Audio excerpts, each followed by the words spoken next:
And a big warm welcome to our illustrious speakers, Dr. Rajiv Seth and Dr. Abhijit Chaudhry.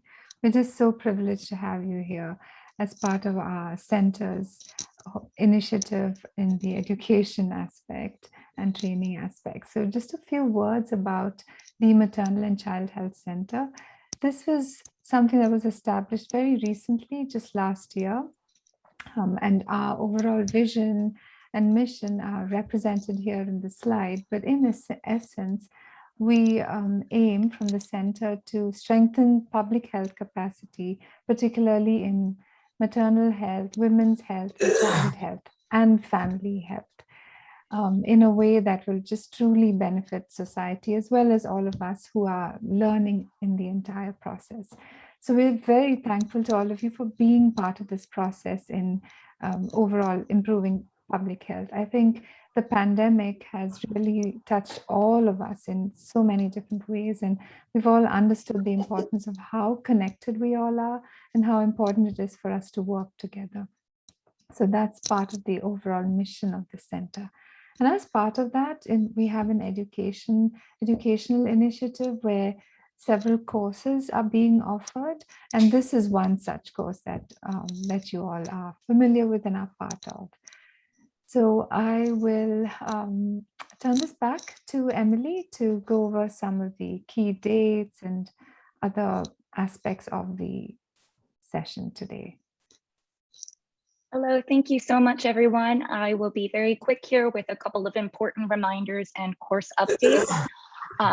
Just as a friendly reminder to everyone, this course will be closing on Thursday, September 15th. So you have 2 more weeks to go through all of the required materials if you are interested in earning a certificate of completion.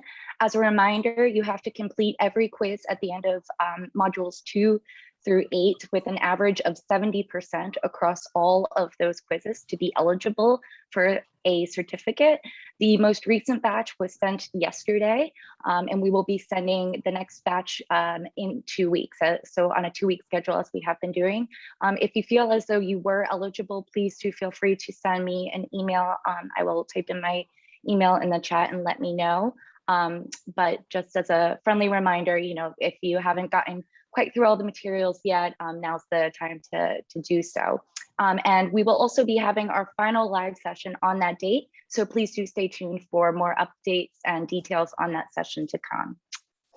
And with that, I will turn over to Dr. Shet again to begin the introductions of our guest speakers. Well, thank you, Emily. And now we come to the most interesting part of our session today.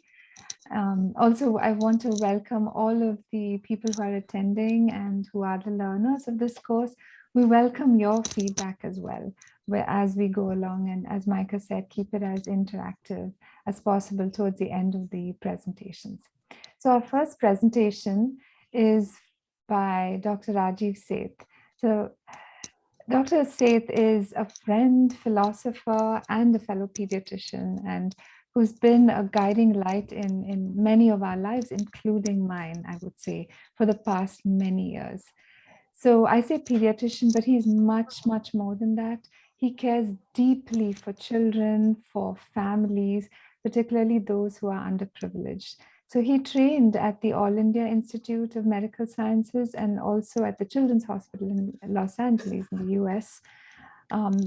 But now he's back in India for many decades now, and he is just following his passion to take care of children. So he also volunteers a lot of his time for underprivileged children. As I said before, he's a strong proponent of the social determinants of health, and has also written, apart from journals and papers, he's also written books and conducted many awareness sessions throughout the country, as well as internationally. So I think Emily prepared these slides, but she had great difficulty putting everything together and condensing because there was so much to write about Dr. Rajiv Seth.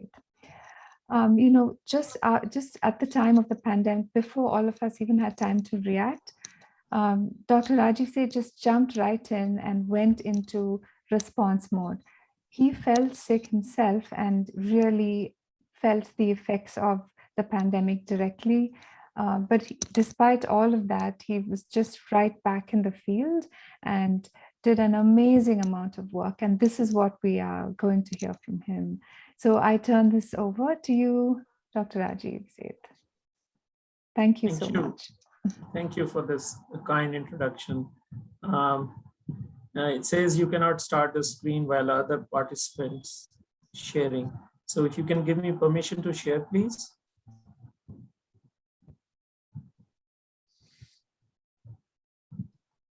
I think you should be okay to share now. Yes, now it's okay. Thank you. Okay, you can see. All right. Thank you. Thank you for this opportunity.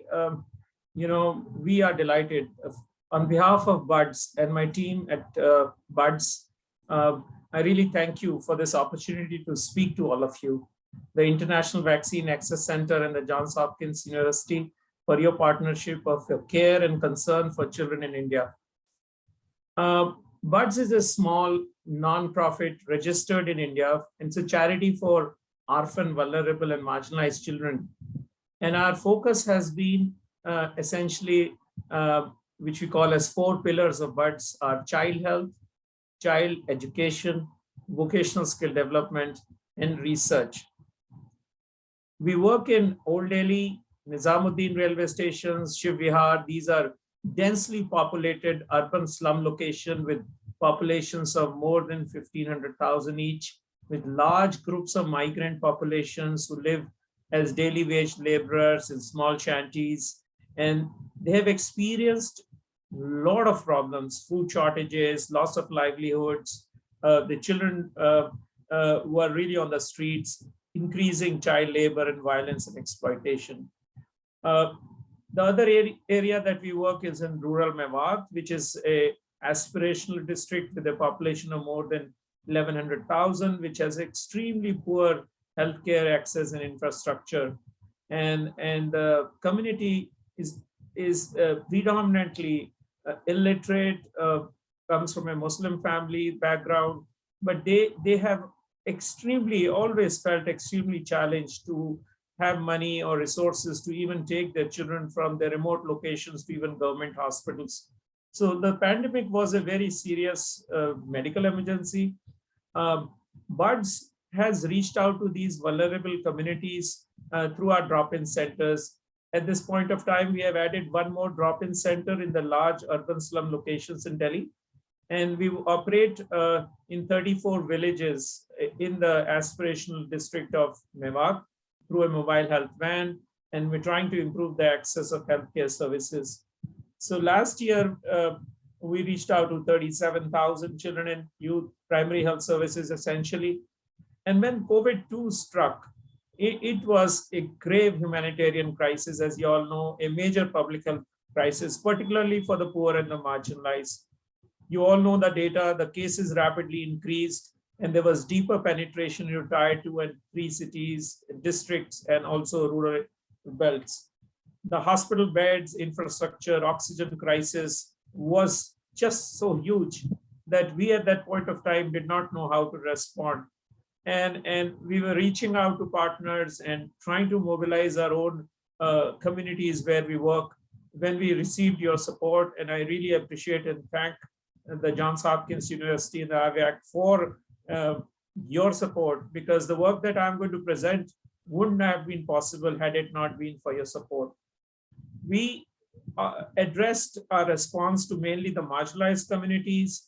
We did community COVID screenings. We did telehealth and we did mobile health camps. We referred sick patients to COVID care hospitals and facilities. But most important, we provided dry rations, foods, and all basic healthcare needs at the ground, and health education, COVID safety kits. Vaccination was one thing that had totally broken down. And that was one other areas, that we reached out to these people. They need a lot of counseling to allay their anxieties, fears, and apathy. And then we continue to do our routine work. This is a routine work which happens whether there is a crisis or not crisis. We work on the principles of 3 Ps: prevention, prompt treatment, and promotion of health. And we reach out to these communities through a cadre of pediatricians, family physicians, and health workers, psychologists, counselors, and social workers. So telehealth was an innovation which it looks easy, but at that point of time, it was extremely difficult. But we were getting information from the field, from our workers, that healthcare was suffering and people were scared to go to major hospitals because of risk of COVID. So the drop-in centers were converted into a walk-in OPD and outpatient clinic. In addition, we had permissions to operate a mobile health van. But before we did that, we had a triage training session of our staff, which I conducted. We mobilized the community through our, already we had reaches, we had mobile phones, we had links with the communities, and we prepared to find out what the needs of the community were.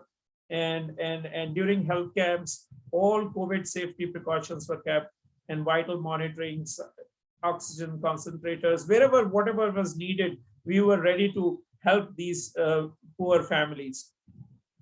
So in a nutshell, this is only for the data during the COVID-2 wave. In the months of May and June, we reached out in various regions of Delhi, about close to 2,500 very marginalized patients. And then when we got permission at the end of May sometime to run a mobile health van in Mewat, we reached out to additional about 935 patients. COVID support was a cornerstone. There was staff was on the field checking basal body temperatures, oxygen saturations of sick patients, communicating to them about the telehealth, about the mobile health facilities, and also giving information on COVID safety and precautions. We were very interested that children should get the routine vaccinations in the midst of all this crisis. But more important was this indirect disruptions of food and health supplies, which had totally broken down, and economic conditions of these marginalized was extremely poor. And most of the voices that we got was they needed food, they need rations, they need resources, because they were struggling financially, as most of the people had lost their jobs. So the dry ration kits, and we had a criteria, we had a list, a priority list of those people who are attending our remedial classes, our PACE program, which runs after the youth, the vocational skill building activity, which we normally run, and then recommendations from the community leaders. The BUDS alumni, peer leaders, and educators were also benefited, and they also in return volunteered in this. So this is typically what a ration kit was. It benefited a family of 3 or 4 for a period of 3 weeks. We also supplied ready-to-use supplementary food. This is thanks to a donation from a Norwegian company, where we got Compact India, their Indian subsidiary, gave us more than 66,000 sachets. And these are energy-dense food, and it is stable and has a long shelf life. And because of its low moisture content, it prevents growth of any microbes. So this was used and given to malnourished children between 6 months to about 3 years. And we looked at those children, and we, it was not easy because we had to take all prior permissions. And, the children who are acutely malnourished and who had moderate malnutrition, we got the list from the local Anganwadi centers and prior permission. And they created a vast awareness about RUSF because this was something new. And the most important thing in the community is when you work is tackling misconceptions. Whether you're working in immunizations or distributing food or rations, is the misconceptions with crop in. And there's a lot of stress and anxiety. And a typical weekday, we would certainly, address counseling as a part of distribution. So a typical, we had a typical week for buds would be about 269. The pie on the blue says we counseled about 269 people during an RUSF distribution in 175 in a week. The routine vaccinations are hit, and we have a data that hardly about 10 to 13% children were getting the routine vaccinations. So we mobilized that as well through the help of ASHAs and ANMs. And typically in a week, about 129 individuals were provided counseling, reaching out to their homes and delivering, COVID-related information, as well as need for routine immunization was a major challenge. We were promoting vaccine acceptance in these remote communities, both online and offline. We had a grant collaboration with JHU on a Sabin Vaccine Institute grant, where we had a community accountability board set up, and we had another network of community health workers, and they were mobilized through the local leaders, religious leaders, and panchayat leaders in addressing vaccine hesitancy in the midst of the entire crisis. There are lots of voices of the field, fear, stigma, misconceptions, it all, the vaccine side effects, the hesitancy, and this was a major challenge. But we were working on the field and promoting vaccinations by giving them, at least motivating the ASHA as well as the A&M by giving them supplies to protect them from COVID while they are reaching out to the vulnerable families for vaccinations. Now, our success stories are several, but if you can see in the picture, this girl Payal, so she had probably diagnosed as COVID, was there in All India Institute, a major hospital, for about 3 days, but then eventually discharged, and then continued to suffer at home, was brought to my office, and we were finally able to realize that this was a non-COVID illness. So during the COVID illness, everyone thought it was COVID, but she had pulmonary tuberculosis. She was hospitalized. So we have lots of success stories to share, and I talk to you more in discussions. But childhood vaccination, nutrition, education, and empowerment of the youth has always been something on we stand. And COVID has shown that we must create livelihood options for these people, and so they can sustain themselves.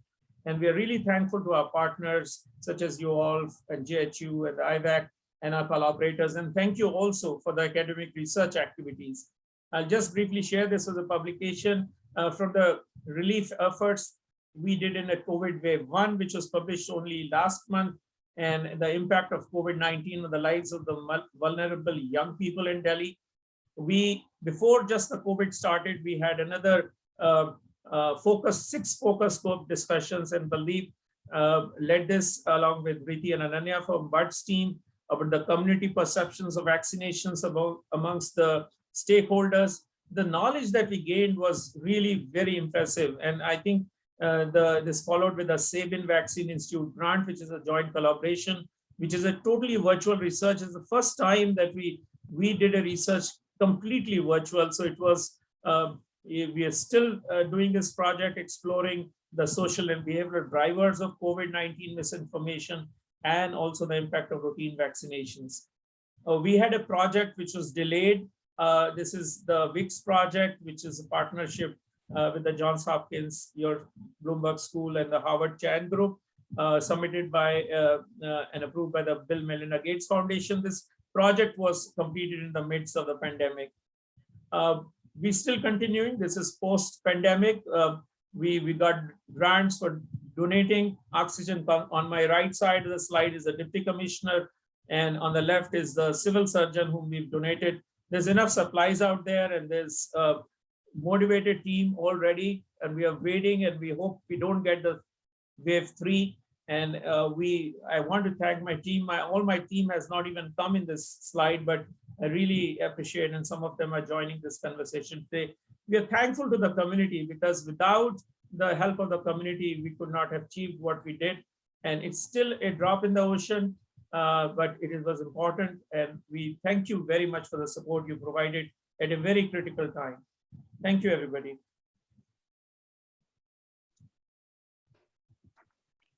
Wow, thank you so much, Dr. Seth. That was sharing so much information and really kind of providing those visuals and stories, and just sort of at least some glimpses into all of the work that you all have done in the last months, and some of the context around really what motivates you all and how you've been able to build relationships with the communities, get to know them, and then be able to respond to needs as they come up. So thank you so much, and thanks for keeping your presentation really engaging and active as well. I feel like I certainly can learn from you on that front as well. So thank you so much. And looking forward to hearing questions from learners. Feel free to put them in the chat as we go along. And so now it's a great pleasure to introduce Dr. Abhijit Chaudhry, who is our second speaker.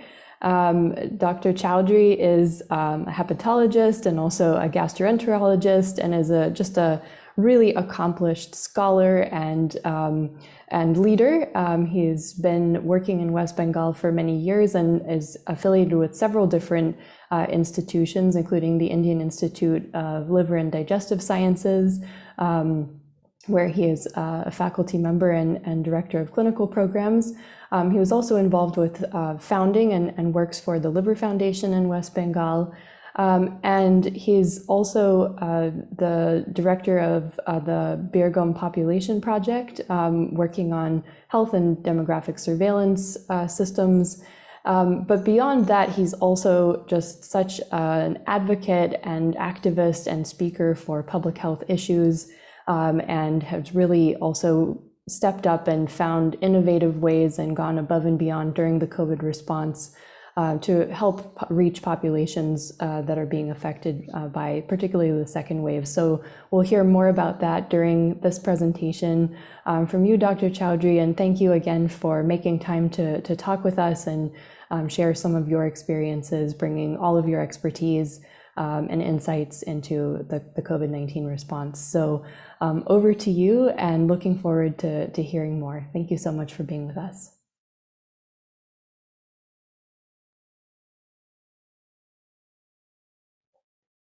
I think you're on mute. Can you mute yourself? You are muted.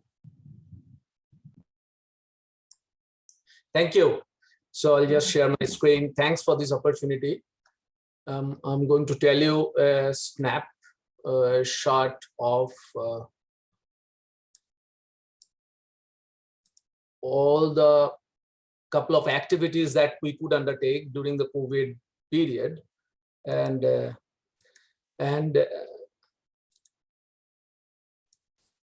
Yeah, so I represent Liver Foundation West Bengal, as has already been mentioned, and I'm a trained hepatologist, but as like many people in the world right now, I'm a COVID activist and a COVID physician who really tried to, like many people, tried to get into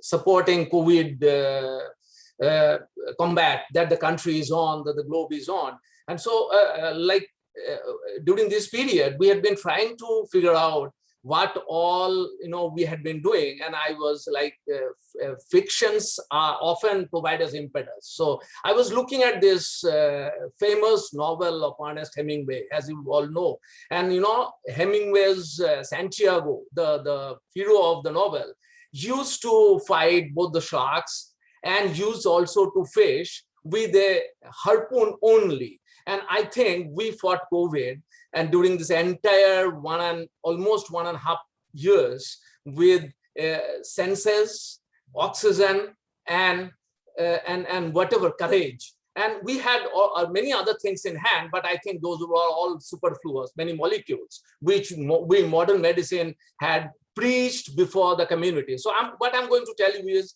a couple of activities that we could do, and let me present before you that one of the most pleasing activities that we could engage into is development of a national COVID memorial. This is where I come back almost every day, and we try to provide respect to those people whom we lost unceremoniously and unsung during these dark days over the last 15 months or so. And I think I would request all of you to have a look and try to provide us and the unfortunate stories which you can put here, so that the history is built here and we pay respect. So with that, we really try to engage into a couple of activities, starting from food security, as Dr. Seth has just mentioned, even educational security. I'll provide you glimpses of that. and particularly in health security areas. We developed COVID care centers. We had a program named Oxygen on Wheels. We are working on a program named Vaccine Access Initiative. And we also carried out some research which has really been accepted in APHA presentation. And I'll present you some of those. And how we did this, we devised, we were asking in the beginning of the pandemic what we should do. And we thought that we should do whatever our senses tell us to do. So initially we started off, as time went on, this is all that we tried to do, let me tell you very frankly. And we started developing community kitchen. I'll provide you some stories from that. We have got very strong linkages with the rural healthcare providers of the informal sector. We thought they're the first point contact. We tried to develop a community linkage through them during the the dark days of lockdown and the fast wave, because nobody was talking to the other persons. We thought that this would be important. Now we thought that a single NGO like Liver Foundation may not be adequate. So we tried to develop a participatory multi-sectorial organization, and COVID Care Network was born. And COVID Care Network, as I'll tell you, had done a lot during July or so last year. We really had carried out an ICMR-sponsored research on gap analysis in urban and rural COVID. We continued during the, when COVID was relatively allowed us to do some of the activities. We carried out awareness campaigns and mask focusing works. We tried to develop a COVID reconstruction and recovery work in education. But now the second wave came, and we developed the Oxygen on Wheels, the field hospitals, and other activities, vaccine access. And we are now again started the Pora Lekha, which is the educational activities. So I'm just providing you those. These are some of the pictures of the Niranno Kormohin initiative that we undertook. This was development of a community kitchen in 6 centers across the state. And you can see pictures. The rural poor are very obedient to COVID behavior. This is different from the urban people, according to our experience. As you can see here, we are cooking foods and distributing those.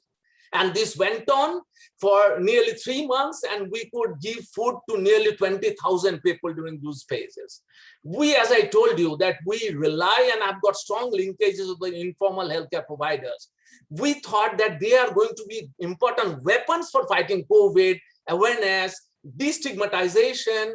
Fear was widespread around those times, and they were the first point of contact for the rural people. So we distributed PPE pulse oximeters to them, and obviously supported by our donors. And these are some of the pictures in Sundarban areas. And we now started developing, online curriculum for them, classes for them. And this is one of those in which Abhijit Banerjee is talking to the informal healthcare providers. And let me tell you that he is one of our very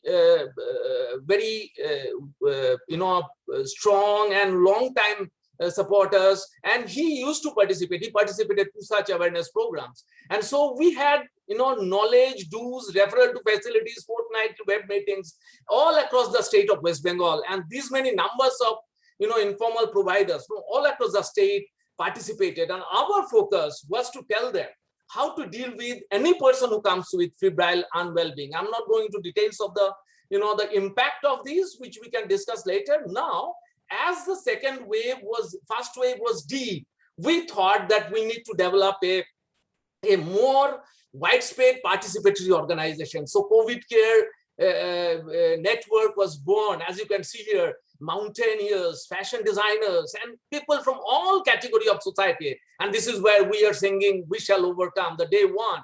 Now, the fear and stigma and alienation was widespread. So this is one of those. We carried forth a campaign and dialogue with the state administration to take out the bamboo barricading of the households, because this is, we thought this is subhuman to just put somebody behind the bamboo bars. And to our, pleasure, this was done by the state administration also. Now we carried out destigmatization campaigns in the communities. We carried out COVID appropriate behavior cycle rally during the Durga Puja, which is a large festival all across the state. And this happened. This is one of the pictures.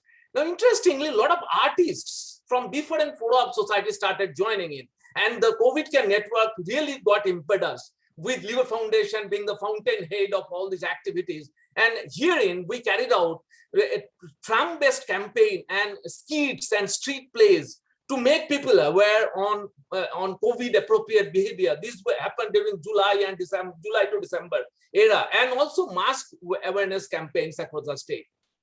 We carried out a research, as I told you, supported by ICMR, which was to develop a crisis response model with community engagement. And I'm not going into detail of that, but let me tell you, this has also been accepted as a presentation in APHA. Basically, what we tried to develop is the barriers existing within the society, like symptom suppression, unwillingness to get leverage to care, delay in care, and all these were contributing to mortality. So we developed peer groups within the community. We also developed a quick response team and tried to develop in a randomized control mode, tried to look at whether development of a quick response team really gives dividend, and it really did. So that's a different story. Now, the second wave inundated us, as we all know, starting March 2021.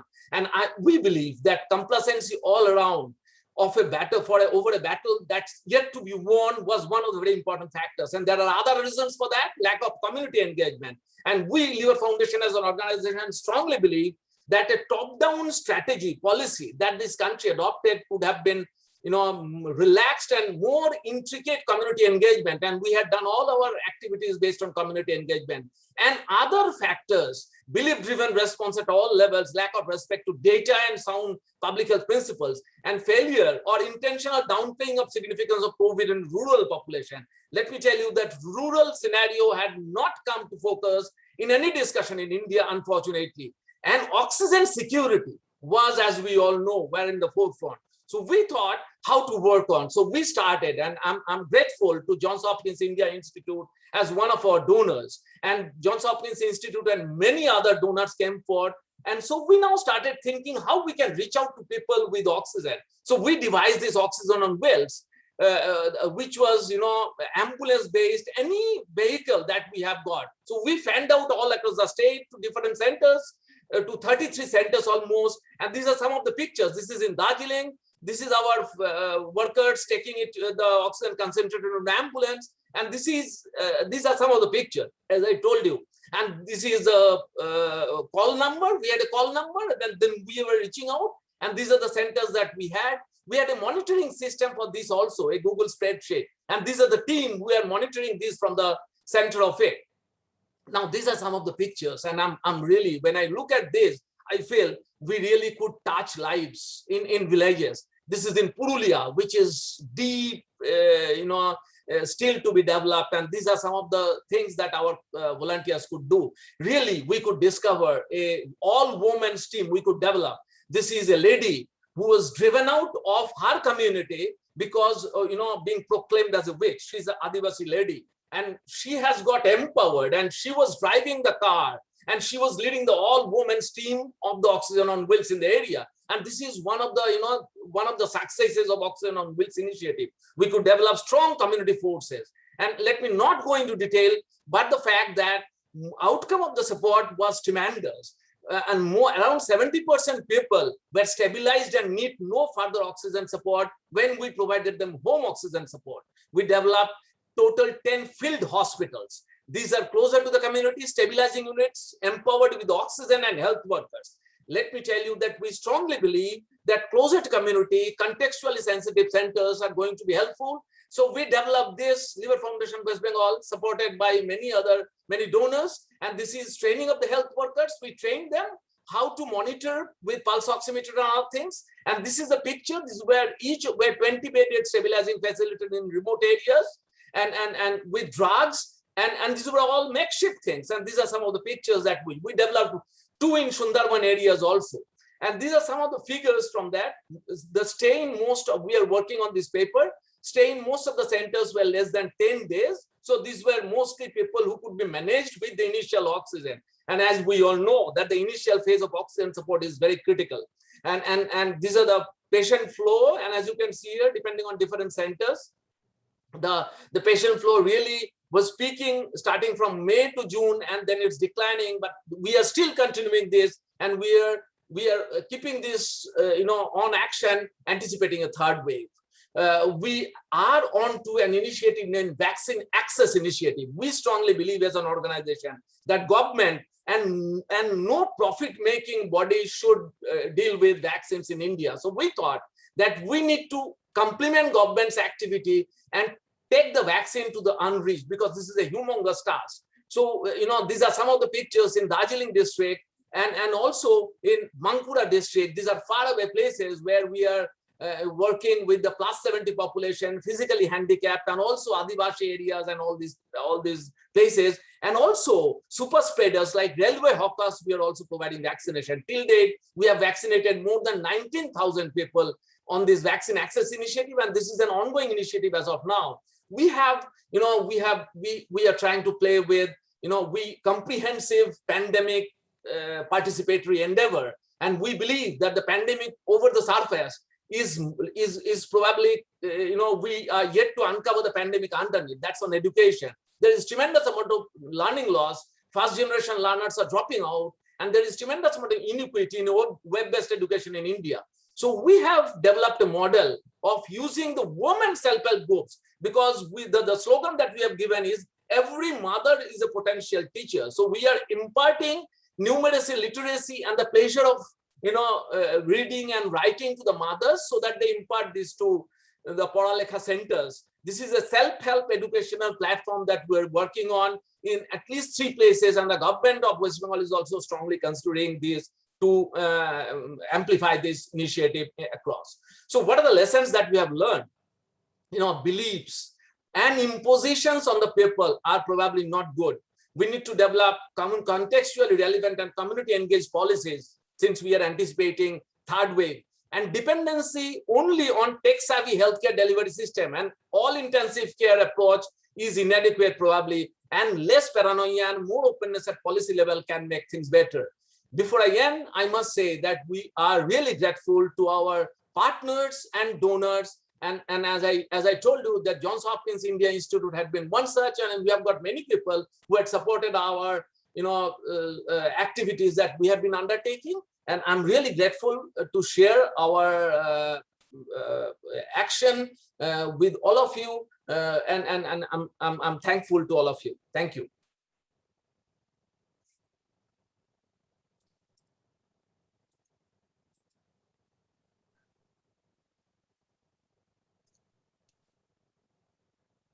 Wonderful, excellent. Thank you so much, Dr. Chaudhry, and thank you again to you both for these presentations. This has been extremely enlightening and encouraging, and I am just very eager to hear more from our participants and kind of hear everyone's feedback and what questions they have for the group.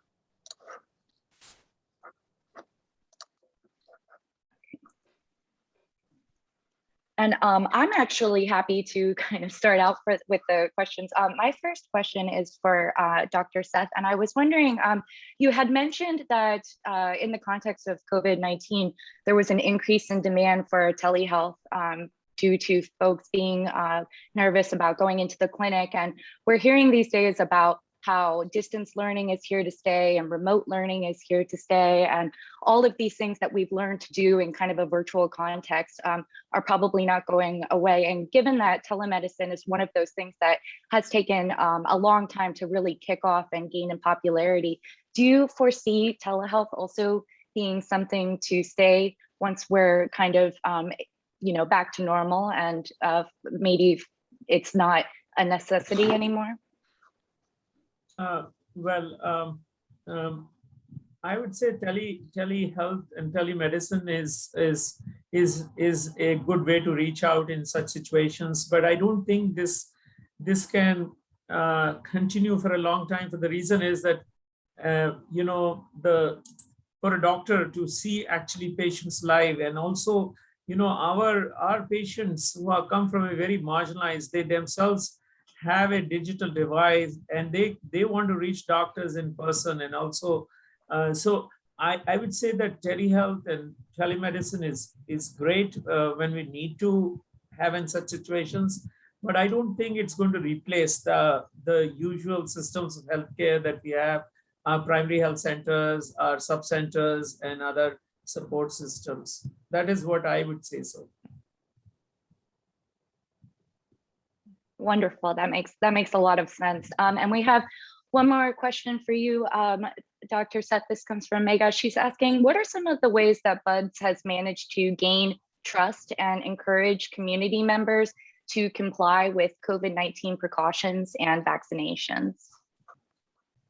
Well, just our presence, their support to them. You see, what we did in the COVID times was not a usual activity, but having been in the community for a long time, since 2003, building those bridges, knowing the community, the families, and providing them these drop-in center facilities where the children would find safe spaces to come for education, for training, learning, vocational skill building, and other activities. That has led to our rapport building. Now, as far as the COVID is concerned, in terms of the vaccinations, certainly the information that we give them, they trust us, and that trust is the most important thing that I would say so at this time, and giving them the most reliable information and helping. See, most of the COVID vaccinations were linked to the COVID app, and many of these people from a community, so BUDS volunteers as well as workers, were able to connect them and to get them appointments for COVID vaccinations. They were also able to connect them to government schemes, such as a conditional ration scheme, a monetary scheme. So the government, because they don't know how to use the internet, and that's where our BUDS volunteers as well as our BUDS staff was able to be always stay connected.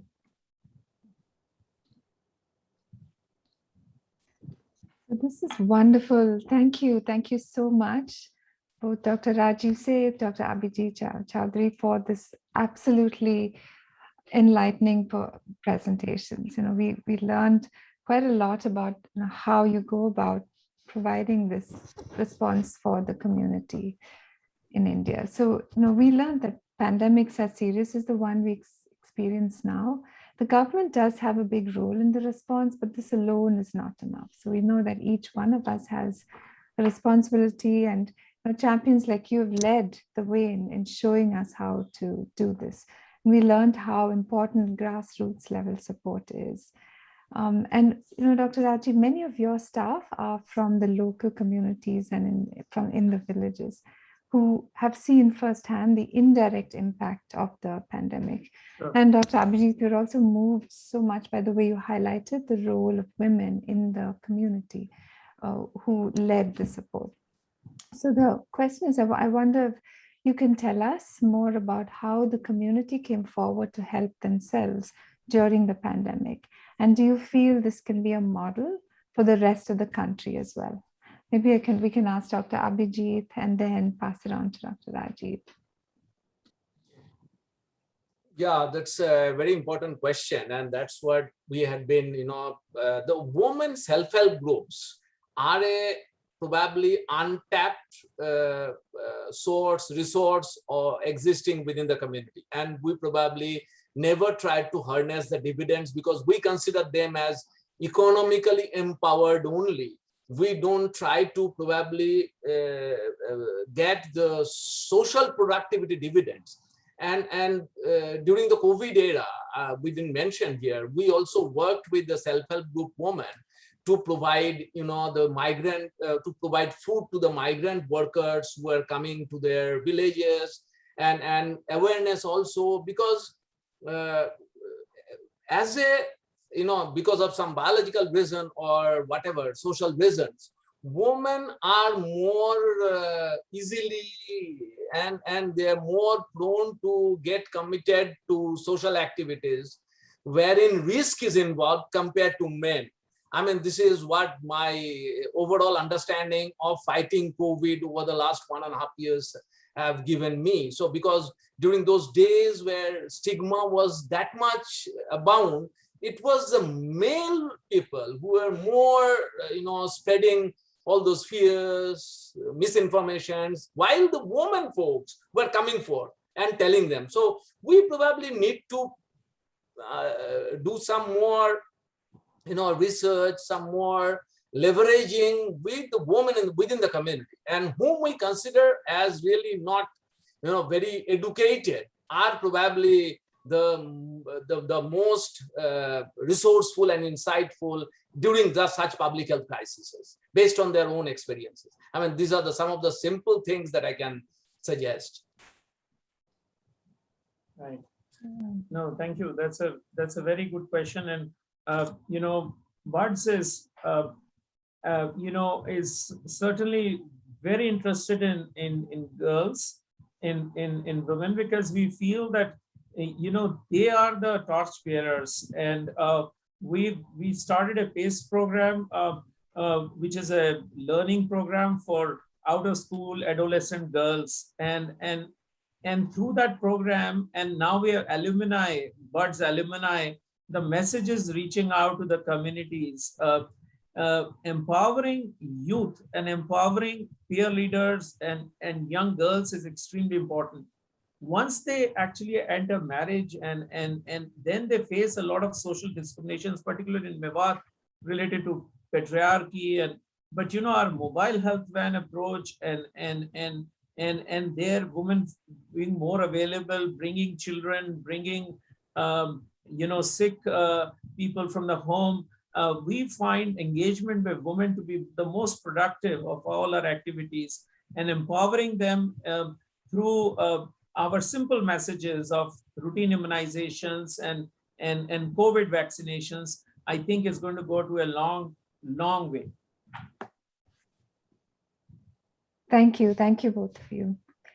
I think this can be paradigm shifting in many ways. So I think there's a lot we can take away from these messages and examples.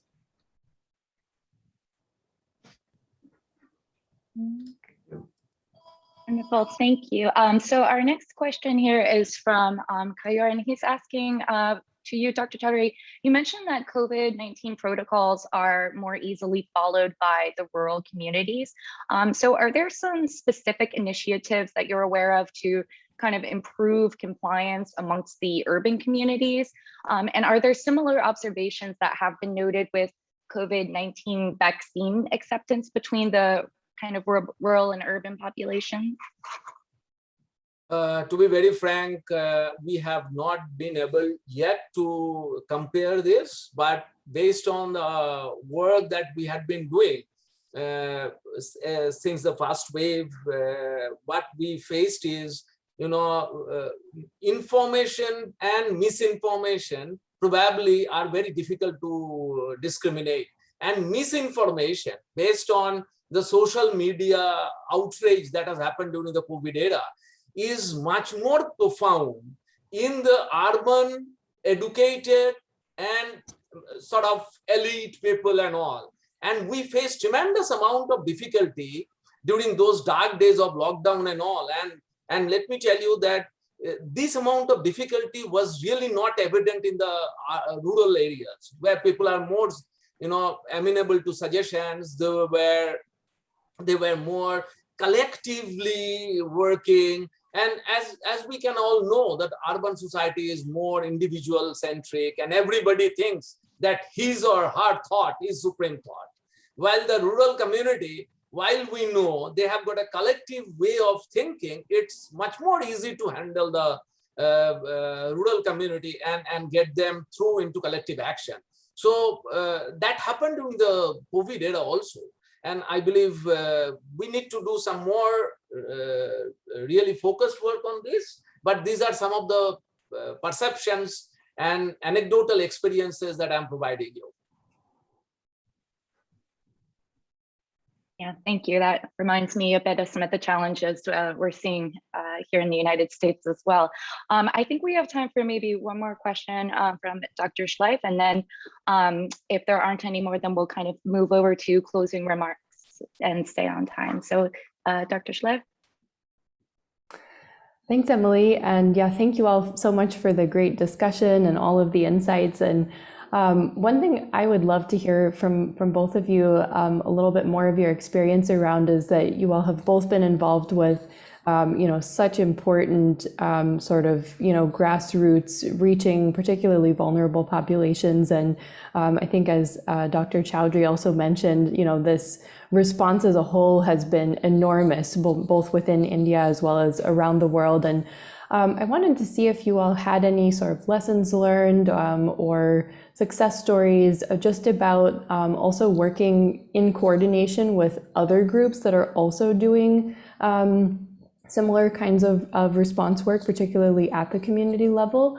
If you've been able to connect, work together, how you've been able to sort of both help from the community perspective to make sure that, among all of the different maybe partners that are working in a particular community, that responses get coordinated, and also learning from others who might be doing similar work. So maybe Dr. Seth and then Dr. Chaudhry, I would love to hear sort of reflections from you, because I think this can be a real challenge and a real opportunity when you're working with communities. So thank you for any insights.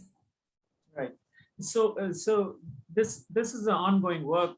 We've set up community accountability boards in the various villages. We've also worked with the community health workers.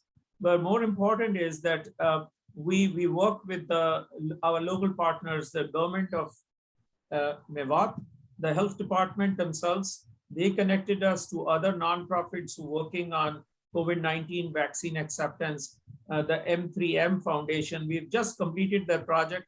The whole month ended yesterday, August 31st, where we had some very innovative approaches of reaching to the panchayat ghars.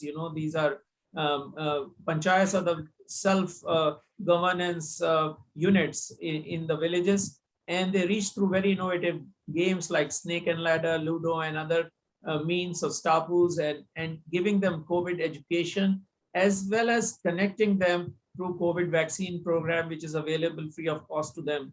So this partnership, and then partnership with the PwC, one of our corporate partners, and also with the National Backward Class Commission, which supports our mobile health van activities, which reaches out to more than 37 to 40,000 children and youth. And through health, we are able to, through a mobile health van, we are able to connect to those regions where it's very hard to reach. And certainly telehealth could be one way, but when the mobile health actually goes to the body of doctors, and we have a list of children who need specialized services, and we're connecting them to the government programs, because we cannot do it all by ourselves.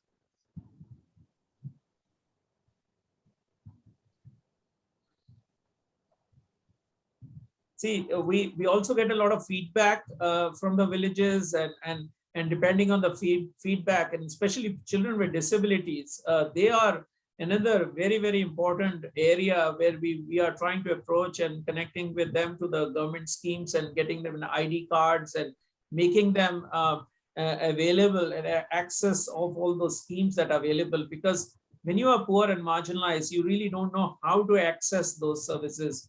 And also then reaching out through social media. There's a program that we've conceived, and hope we get funded for that. Is about using social media for promoting vaccine acceptance. And so there's a lot of innovative ideas which we get from the field, and it's the field which gives us ideas. I think it is important for us to continue working on the ground and with our communities, and try to find what their basic needs are, and continue to work even when we are safe from COVID. Thank you so much. Thank you, Dr. Seth. Dr. Chaudhry, would love to hear from you as well. Yeah, so we are basically working with whatever community organization we get are ready to act. So over the year or so of action, what we have found is the panchayat, the village panchayat level organizations have been very helpful in the rural areas. And we, as I mentioned, that the self-help group women had been very supportive. And we also were trying to gather as many other NGOs as working as possible. So we tried to work with doctors' organizations, providing, I didn't mention, we had a distress call service also, which was basically run by the junior doctors. So Liver Foundation and COVID Care Network provided the support for that. So, if we make the community, it has to be a bottom up and horizontal rather than a top-down endeavor, as we had taken COVID to be in this country. I think that could help. So leveraging with the community is very important. Wow, well, thank you all so much for sharing your work and then responding to these questions and just having a discussion with us and with the learners. There may very well be some follow-up questions that we get later as well. So, and looking forward to just staying in touch about all of your work as it goes forward and hearing more from learners as well. So thank you so much for being part of this conversation. And I'd like to hand over to Dr. Anita to also provide some remarks and close. Thank you so much. Well, thank you, Micah, but a really special thanks to Dr. Rajiv Seth and Dr. Abhijit Chaudhry. We couldn't have had this session be so interesting without your insights and experiences. I know you've been doing this a while, and I know you will continue doing this in much more in detail and enrichment, but we are all definitely enriched by these experiences. So thank you for that. And also thanks to all the learners of this course who've joined and given their time to also give their feedback. Thanks to the organizers as well. Thanks to Andrew, Emily, and the entire Maternal Child Health Center team. So goodbye until the next time. We will be continuing these sessions as well.